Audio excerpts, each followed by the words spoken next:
하나님께서 이스라엘 백성들에게 가나안 땅, 그 가나안 땅을 점령하라 하신 것은 이스라엘 백성들이 얼마나 하나님 말씀에 순종하는지, 그리고 그 하나님 말씀에 불순종하는지를 하나님은 시험하고자 하셨던 겁니다.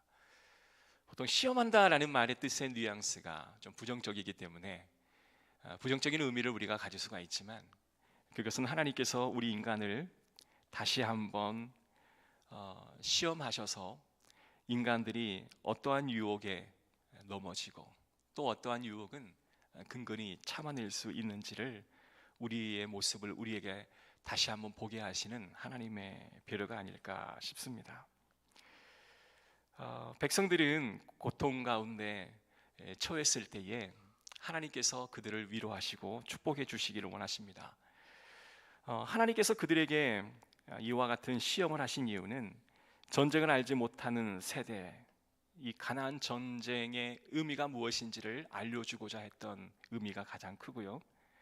그래서 이스라엘의 전쟁은 모든 것이 하나님의 손에 달려 있다라고 하는 것을 알려주기를 원하셨습니다.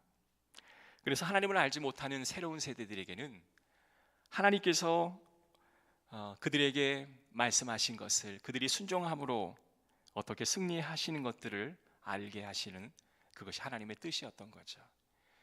그래서 하나님께서 그들에게 순종하라 하신 것은 가나안의 모든 거민은 다 쫓아내어라, 정복 전쟁을 하여라, 헤렘 진멸을 하라 라고 명하시지만 그들은 그 말씀을 지키지 않습니다. 다 멸하였지만 어느 한 부분을 남겨둠으로 온전한 순종을 하나님 앞에 드리지 못했죠.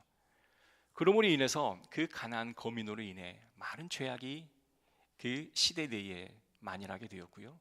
그런 모습을 하나님은 몹시 싫어하셨습니다. 그래서 이스라엘 백성들이 바알과 아세라, 아스타롯 거짓 신들을 섬김으로 인해 하나님은 그들을 벌하셔야만 했고요. 그리고 그 벌에 백성들은 고통스러워 하나님 앞에 부르짖습니다. 지난번에 그게 회개가 아니라 부르짖음이라고 말씀했어요. 우리가 힘들면 너무 힘들어요 하나님, 이 고통을 내게서 좀 떠나게 해주십시오 라고 했던 부르짖음, 그런 하나님의 긍휼하심의 시선은 그들을 다시금 은혜를 베풀어 회복하게 하신 하나님의 역사를 보여주셨습니다. 그러나 그들이 또 평화로워지자 다시 죄를 범하는 이러한 시대가 계속 반복되어지는 거예요. 그때 쓰임받는 존재가 바로 사사입니다. 이 사사는 12명으로 총 숫자를 우리가 헤아릴 수가 있는데요, 우리가 큰 대사사 6명, 또 소사사 6명 이렇게 구분짓기도 하는 겁니다. 그래서 대사사를 온니엘, 에훗, 드보라, 기드온, 입다, 삼손, 이 6명을 우리가 대사사라고 이야기하는데요, 왜 하나님께서는 이러한 사사를 세우셨을까라고 하는 질문에 우리는 답을 해야 돼요. 자, 왜 하나님은 왕이 아닌 사사를 세우셨을까? 여러분, 왕을 세우면 되지 않겠습니까? 그러나 사사를 통해 나라를 통치하는 이 통치의 방식은 굉장히 특별한 통치의 방식이었어요. 그 어떤 나라도 할 수 없었던 통치의 방식이었기 때문에 하나님께서는 이 12사사를 통해 그에게 알려주시고자 했던 것은 뭐였냐면, 모든 사사 중에 최고의 사사는 바로 여호와 하나님 단 한 분뿐이다 라고 하는 사실을 우리에게 알려주기를 원하셨던 겁니다. 자, 그러면 먼저 왜 사사를 하나님이 세우셨냐면, 자, 사사의 역할은 뭘까요? 자, 왕은요 강제력이 있습니다. 그래서 어떤 전쟁이 나게 되면 온 나라에 그 군인을 모집할 수도 있고, 모집을 응하거나 응하지 않는 자에게 특별한 조치를 취할 수 있는 강제권이 왕에게는 있습니다. 그러나 사사에게는 어떠한 강제력이 없어요. 본인이 자원해서 오게 되면 그 사람을 중심으로 전쟁을 치르는 것이 바로 사사의 제도의 특징이기도 했었습니다. 강제력이 없다라는 거죠. 그리고 사사는 일시적인 겁니다. 왕은 전쟁이 끝나도 계속 왕이 될 수 있었지만 사사는 어떠한 전쟁을 끝마치게 되고 임무를 완성하게 되면 소리 없이 사라지는 것이 사사의 역할이었습니다. 왕은 화려한 등극식, 즉위식이 있었지만 사사는 이름 없이 일어났다, 이름 없이 사라지는 것이 사사였습니다. 자, 그렇다고 한다면 하나님께서는 이 사사라고 하는 이 직분 자체를 소중히 여기신 것보다 모든 사사 위에 만군의 여호와이신 하나님이 온전한 유일한 사사임을 알려주시고, 그 밑에 12명의 사사는 하나님의 사사됨을 드러내 보여주는 하나의 도구로 우리는 생각을 해야 하는 것이겠죠. 자, 그러면 신약 성경에서 이 사사의 역할을 우리가 어떻게 해석을 해야 되냐면, 이제 디아코니아라는 단어로 해석할 수가 있습니다. 신약에서는 총 한 26번이나 이 사사가 이 디아코니아다라는 말로 해석하고 있죠. 여러분, 디아코니아라는 말은 집사라는 말의 뜻입니다. 그래서 우리가 디아코니노스라는 말은 내가 집사입니다 라는 말을 쓸 때 그렇게 쓰는 거예요. 그런데 사도 바울도 나는 복음의 디아코노스다 라고 말했던 적이 있는데, 이 말의 원래 뜻이 뭐냐면 나는 복음의 주인이 누구인지를 정확히 아는 사람입니다 라는 뜻을 가지고 있어요. 자, 이와 같은 것은 뭐냐면 복음의 주인은 있고 내 삶에도 주인이 있다라고 하는 뜻이에요. 인생의 주인이 있다라는 뜻입니다. 인생의 주인이 있다라는 뜻이기 때문에 인생에 섬기는 자가 있겠죠. 그래서 디아코노스라는 이 말은 섬기는 자, 웨이터, 시중 드는 자라는 뜻을 가지고 있습니다. 만군의 여호와 하나님이 한 분의 사사이시고요, 그리고 그 모든 사사인 하나님께서 백성들 가운데에서 사사를 세우십니다. 근데 그 사사는 디아코노스, 집사, 곁에서 섬기는 자라는 뜻을 가지고 있고, 성경에 나와 있는 12명의 사사는 곧 곁에서 섬기는 자의 특성을 가지고 있다라고 생각하면 될 것 같아요. 자, 많은 목사님들이 요즘에 목회하기가 굉장히 어렵다라는 말을 많이 하십니다. 그러니까 예전에는 목사가 이것을 하라라고 하면 그냥 백성들이 다 그 말씀대로 따라 지키는 그러한 분위기였습니다. 그러나 점차적으로 그렇게 되어지지 않기에 목회가 점점 힘들다라고 많은 목사님들이 이야기하죠. 요즘 그 넷플릭스에서 방영되어지는 나는 신이다라는 그거, 여러분 요즘 장안의 화제잖아요.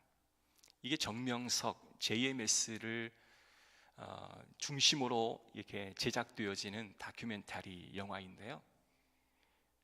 아주 오래전부터 이 JMS 정명석의 그런 이단성, 그리고 불합리성, 그의 죄성을 많은 단체에서 고발했지만 많은 그 JM의 성도가 각 사회 기관 심겨져 있었기 때문에 그것들이 사회에서 그냥 문제 제기는 했으나 그것이 이제 본격적으로 대두되지는 못했던 것이었음을 알게 되죠.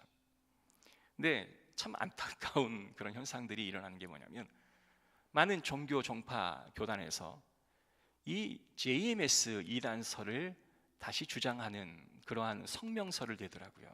왜 이런 행동을 할까요? 그것은 우리 기존 교단은 JMS와는 거리가 있는 곳이다.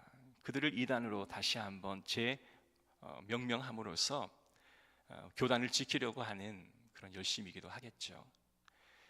이러므로 인해서 참 사회적으로 일어나는, 교회 다니는 사람들은 착한 사람 이게 아니라 교회 다니는 사람들은 불법을 행하는 사람. 요즘 그 학폭 드라마 중에서도 목사의 딸이 불법을 행하는 그런 일로 인해서 굉장히 볼 때마다 마음이 불편하죠. 그러니까 사회적으로 암암리의 악한 세력들은 아무튼 교회의 교회 불법, 이런 식으로 공식을 성립해 버리는 그런 까닭에 복음의 장애가 되어지는 경우가 굉장히 많이 있습니다. 사단의 탈을 쓰고 거짓 성직자 노릇을 하고 있는 이 사람들의 이런 생각 때문에 기존 교회를 향한 모든 사람들의 평가도 굉장히 어두워진 것은 사실이었습니다. 그러나 한편으로는 참된 권위가 무엇인지를 제대로 보여줄 수 있는 시기가 바로 지금 이 시기가 아닌가 싶습니다. 모든 사람들이 참된 지도적이라고 하는 것은 하나님이 주인 되어 주시고, 그리고 하나님이 주시는 그 참된 권위와 그 능력을 덧입어야 참된 지도자가 될 수 있다라고 하는 사실에 동의한다면, 진짜 참된 지도자가 세워질 때는 하나님의 은혜가 넘치고 복음이 확장되어지는 놀라운 역사가 일어나게 될 거라 확실히 믿습니다. 그래서 오히려 위기 가운데서도 기회일 수 있고, 오히려 이런 시대 속에서 참된 디아코노스 곁에서 섬기는 자들이 더 많이 교회 안에서 일어남으로 하나님의 복음이 확장되어지는 놀라운 은혜가 일어나게 될 줄로 믿습니다. 사랑하는 성도 여러분, 저와 여러분은 하나님의 사사이기도 하고 하나님이 세우신 집사이기도 하고, 누군가는 높아지지만 누군가는 낮아져 그 낮아짐의 그 열심으로 사람들을 주님의 곁으로 인도하는 복음의 파수꾼이 되어야 할 줄로 믿습니다. 그래서 하나님은 저와 여러분이 더 섬기는 자가 되기를 원하시고, 그 섬기는 모습을 통해서 그리스도의 영향력이 온 세상에 선포되어지기를 바랄 것입니다. 거짓 성직자들은 사람을 불법으로 이용하고 또한 성적으로 착취하며 불법을 행하지만, 오히려 하나님이 세우시는 사사는 하나님의 나라의 확장을 위해 노력하는 그런 성도가 되어질 줄로 믿습니다. 그래서 영혼의 주인이 있다라고 믿는 사람들은 이러한 고백을 하게 됩니다. 하나님, 내가 허드렛 일을 감당하겠습니다. 내가 굳은 일을 몸소 감당하겠습니다. 이와 같은 고백들이 많아지는 교회가 하나님이 기뻐하시는 교회인 줄로 믿습니다. 아멘. 그래서 우리 모든 성도들이 다 나와서 함께 땀을 흘리고 또 수고하는 그 모든 일들이 하나님께서 영광을 받으시고, 또한 하나님께서 건강한 교회로 성장시켜 주실 줄로 믿습니다. 아멘. 자, 그런데 하나님이 세우시는 이 대사사, 소사사 12명은 아주 특별한 어떤 존재로 부각되어지는 존재가 아니었습니다. 여러분, 왕의 등극은 화려하지 않습니까? 그러나 사사의 등극은 굉장히 초라해요. 자, 이야기의 시작을 한번 우리가 볼게요. 오늘 본문 3장 1절에나 8절에 있는 말씀 보면 그들은 하나님을 버리고 아스타롯을 섬겼다라는 이야기로 시작하고 있고, 8절에 있는 말씀을 우리 함께 읽어보겠습니다. 시작. 여호와께서 이스라엘에게 진노하사 이스라엘 자손이 구산 리사다임을 8년 동안 섬겼더라. 첫 번째 압제자가 누구였냐면 메소포타미아의 구산 리사다임이었다라고 이야기합니다. 자, 메소포타미아는 티그레스 유브라데스 그 중간에 있는 메소포타미아인데요, 문명의 발상지기도 하고 가장 강력한 나라를 형성하고 있는 국가이기도 했습니다. 자, 메소포타미아와 그 다음에 이집트 문명이 좌측에 있죠. 그리고 아시리아, 수리아, 굉장히 많은 나라가 포진되어 있는 그런 상황 속에서 하나님께서는 가나안 땅을 그 한 중앙에 놓아하셨습니다. 바벨론이 이집트를 가기 위해서, 이집트가 바벨론으로 진출하기 위해서 꼭 거쳐가야 하고 모든 식량을 수탈하는 곳이 바로 가나안 지역이었습니다. 이걸 본다면 하나님께서는 이 가나안 지역의 하나님의 백성을 포진시킨 이유는 그들을 가장 강력한 군대, 강력한 나라로 성장시킬 목적이 전혀 없으셨음을 우리는 알 수가 있고요. 오히려 그 강대국 사이에서 그들이 고난과 어려움을 당하지만 그들은 여호와 하나님의 제사장의 나라로 하나님의 백성으로 성장하게 하실 계획과 꿈을 가지고 계심을 우리는 알 수가 있는 것입니다. 그래서 사방으로 우겨쌈을 당하여도 우리의 삶의 주인이 여호와 하나님이시고 여호와 하나님 한 분만을 바라보기를 원하시는 것들이 바로 하나님의 계획이셨음을 우리는 잘 알 수가 있다라는 겁니다. 자, 그런데 거기에 보면 구산 리사다임이라고 하는 이 사람의 말의 뜻이 뭐냐면 2배로 악하다라는 뜻이에요. 자, 가장 강력한 왕권을 가지고 있는 나라의 왕이 2배로 악합니다. 여러분, 이건 굉장히 힘든 일이죠. 우리의 삶에서 우리를 옥죄는 사람이 굉장한 강한 권력을 가지고 있는데 그 권력자가 보통 사람보다 두세 배 악한 사람이라고 한다면 얼마나 고통스러울까요? 지금 이스라엘 백성들 가나안 땅에 살고 있는 그들의 고통이 바로 이와 같은 문제였습니다. 갑자기 발생하는 자녀와의 문제, 갑자기 일어나는 내 육신의 문제, 갑자기 일어나는 어떠한 질병의 문제, 그리고 사업의 문제, 물질의 문제, 그리고 관계 문제, 이러한 것들이 내게 탁 뛰쳐나오게 되면 우리는 신분적으로, 경제적으로 모든 것에 압박을 받을 수밖에 없는 존재가 되어지는 겁니다. 여러분의 구산 리사다임은 과연 무엇입니까? 모든 사람들이 그 구산 리사다임의 압제로부터 어떠한 반응을 보이고 계시는지 하나님께서는 오늘 저와 여러분에게 이와 같은 질문을 하고 있는 것이에요.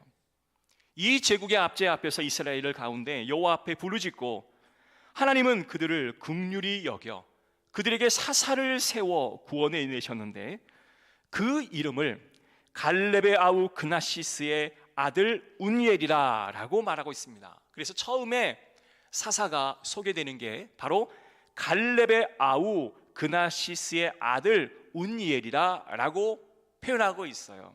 자, 그런데 운니엘이라고 하는 이 사사를 소개할 때 반드시 갈렙의 아우 그나시스 아들이라고 소개하고 있는 게 굉장히 특징적인 겁니다.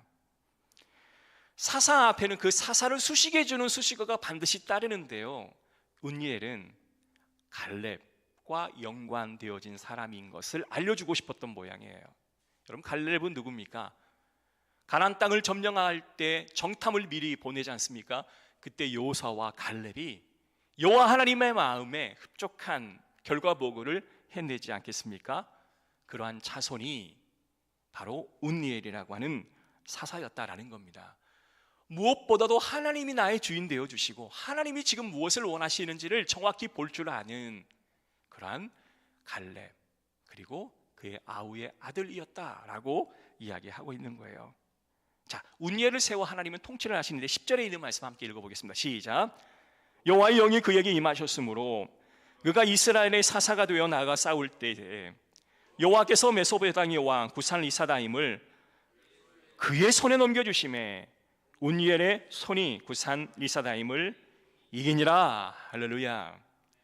자, 두 배로 악한 대적이 하나님께서 운니엘을 세우셔서 그가 승리케 하여 주셨다라고 성경은 말하고 있는데, 승리케 하신 이유가 두 가지가 있습니다. 첫 번째는 여호와의 영이 임하셨다.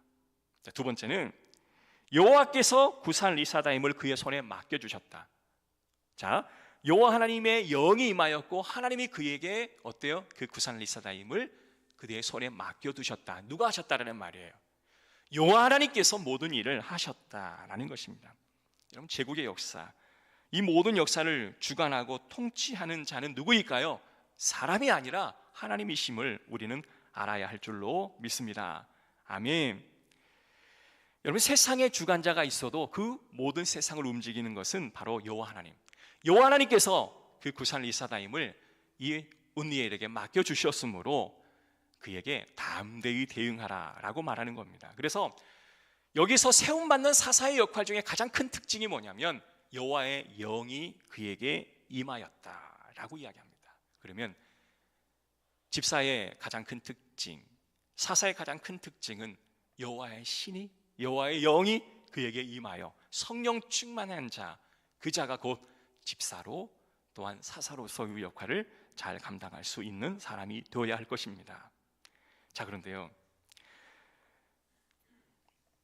여러분, 삼손의 이야기를 한번 이야기해 볼까요?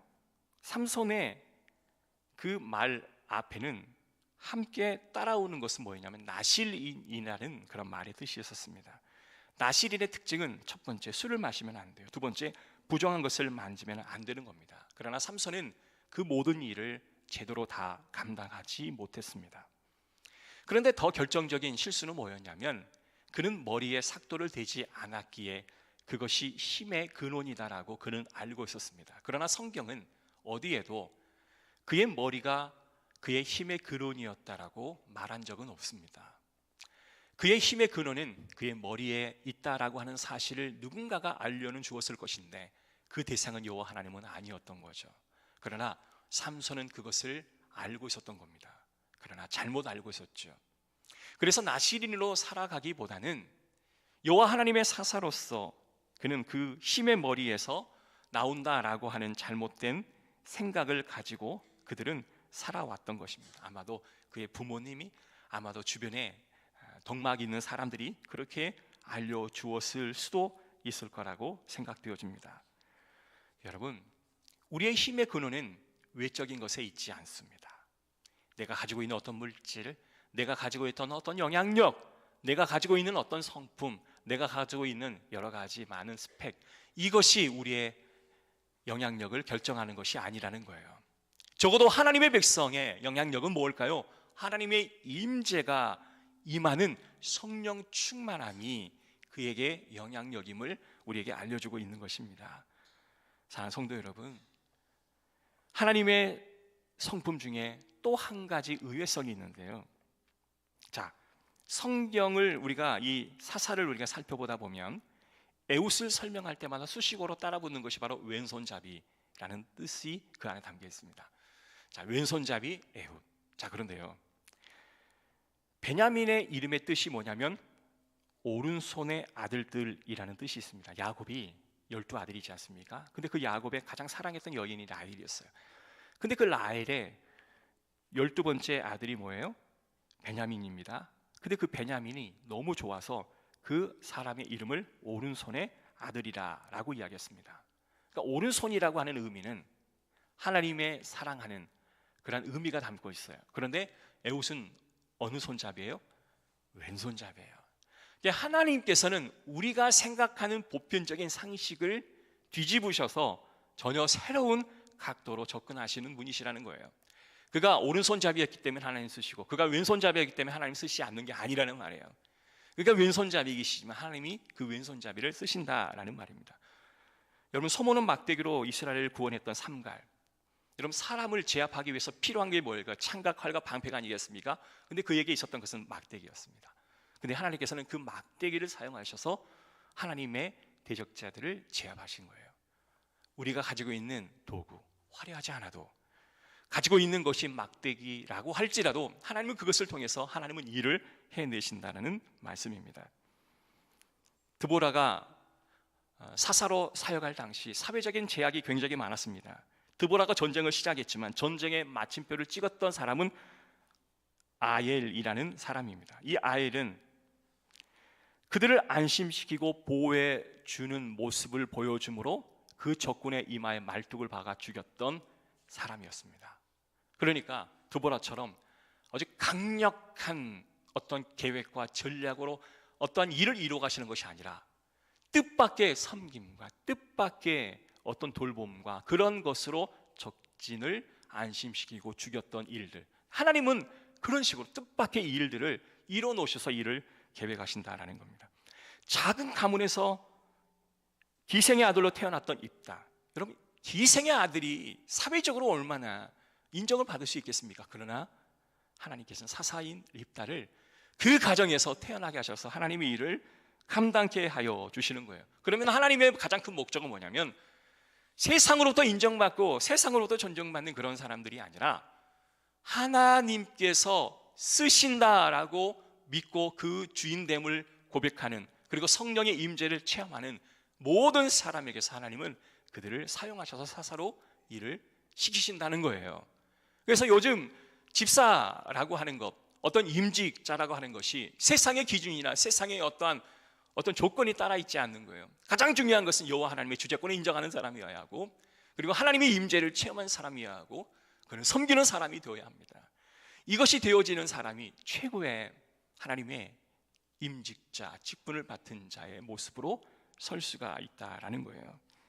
사랑하는 성도 여러분, 초대교회는 말씀과 기도에 전무했고 찬양과 구제와 복음 전파의 열정을 이루어서 모든 사람들과 함께 그들의 모습을 보여주었습니다. 그럴 때에 세상의 모든 사람들은 그를 그리스도인이다 라고 부름을 허락했던 것이죠. 사랑하는 성도 여러분, 오늘 저와 여러분을 하나님께서는 그와 같은 자들로 세우시기를 간절히 소원할 줄로 믿습니다. 아멘. 자, 그러면 하나님의 최고의 축복이 뭐냐면 하나님께서 그를 긍휼히 여겨주시는 거예요. 아멘. 이스라엘 백성들의 사사를 보내 그들을 구원해 신 것도 하나님이 긍휼을 그들에 베푸셨기 때문에 그렇습니다. 그러면 심판은 뭐예요? 최고의 심판은 뭐예요? 하나님이 그의 얼굴을 백성들 사이에서 가리시는 것이 최고의 심판입니다. 아유, 최고의 심판이라고 했으니 물질이 없어지고 우리 가정의 건강이 사라지고 내가 세상으로부터 고립되어 있는 그런 삶이 최고의 심판이라 생각했는데, 아니 고작 하나님의 얼굴을 숨기는 것 나 없다 하는 정도의 이게 최고의 심판이라고 말하니 아유 다행이다 라고 이야기하시는 분이 혹시나 계십니까? 여호와의 영광이 떠나버리는 이 사울, 그 사울에서 하나님께서 그 영광이 떠났다라고 하니 그는 하나님의 자리에서 내려와야만 했던 것이죠. 사랑하는 성도 여러분, 하나님의 영이 떠나면 머리가 길든지 짧든지 머리가 잘리든지 그것과는 상관없이 하나님의 영이 떠난 자에게는 아무런 일을 우리가 기대할 수가 없는 것입니다. 그러나 그들이 왼손잡이든 기생의 아들이든 소모는 막대기를 가지고 있든 상관없이 하나님의 영이 임하시고 하나님의 얼굴을 볼 수 있는 사람이라면 하나님께서 그들을 사용하여 주실 줄로 믿습니다. 그래요, 우리 임직자 여러분, 그리고 우리 모든 성도 여러분, 하나님의 영을 간절히 사모합시다. 그리고 하나님의 주재권을 인정합시다. 그리고 하나님 주재권 앞에 섬기는 자가 되어집시다. 그래서 높은 자리에 우리가 앉아있는 것을 불편해하고 더 낮아지기 위해 수고하는 저와 여러분 되었으면 좋을 것 같습니다. 그럴 때 더 부흥하는 우리 교회, 하나님이 기뻐하시는 교회 될 줄로 믿습니다.